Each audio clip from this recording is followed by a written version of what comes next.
ay oɗo question to joɗiɗen ɗo ko ɗo 5e consensus fonda ane mbiɗa andi kam date o kam mbiɗa jaggi ko deuxiéme 12e mois wonno quoi mbiɗa teskito par ce que min pin subaka tan 12e mois non mi yejjiti année o mi yejjiti année o par ce que ko systéme pays o ou on n'est pas médiatisé quoi ne manque média ji haysa waɗi ep ma to jeyata ɗum youtube ne saɗi bawɗo widemo ɗo ne monétise ne yoɓa ɗum mais an naati e jar par exemple yimɓe ɓe musique o yoɓataɓe jara haali comme jar youtube en donc est ce que on affaire koye artiste uji goni mbatta affaire goto qualité ha yimɓe mbawa yaade ƴewya ɗum walla ko kamɓe goni mbatta toon walla ko kamɓe jarani oɗon demen mi walla ko kamɓe goni famani par ce que min mi ronki famde non c'est que yimɓe ne manque finande ɗum quoi koye pays o woni ay sa yi pays ji waɓe hono succès mo joguimi nokshot o ou no yimɓe mbiyata iso no wawi windude nokshot sino ko états-unis wonno j'ai pas besoin de bosser parce que pays ji goɗɗi an supposons hande jen tawɗa so vidéo ma feeñe TFM tan an succès ma heeɓi ɗum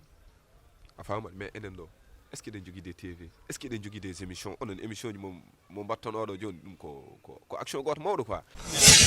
mais liggoɗɗa ko en équipe a yaltini mixtape ma walla a yaltini ep ma walla album ma donc affaire o a nanni ɗum pourquoi a nannata ɗum e plateforme hayso Mauritanie joni en mbawi wiide hayso ala plateforme a faami mais est ce que ala to mbawɗa rewde ha ƴeewa won plateforme uji mo woni comme désert en gon goɗɗe goɗɗe ɗiɗon fof ne woni min somi yiɗi nanno tan e epm ɗon mi nannat ɗum quoi sans souci somi yiɗi mais ko mi aɗa andi wot punten koye men quoi fof dañen des choses mo ganduɗa c'est avantageux min somi nanni ɗum e spotify no foti neɗɗo joguiɗo compte en banque jahowo ne heɗoyo spotify wona won systéme fof enen poɗɗen fawde ko systéme mo ganduɗa e men enen taw an jeune joguiɗo ɗo 18 ans fansi iso x ou fansa bawɗo wonde foof son ene ganda o komi anda taw kanko so yiiɗi sodde son jogui 18 ans e phone makko omo wawi sodde son o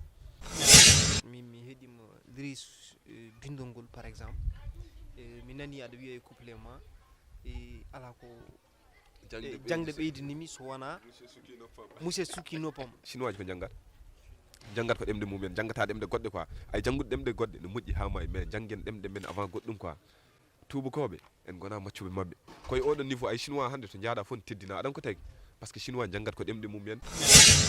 et puis 5e wona ep wona mixtape sa wiino famde 5e consensus kadi iso ex ne wawi wadde ep ne wawi wadde mixtape mais 5e consensus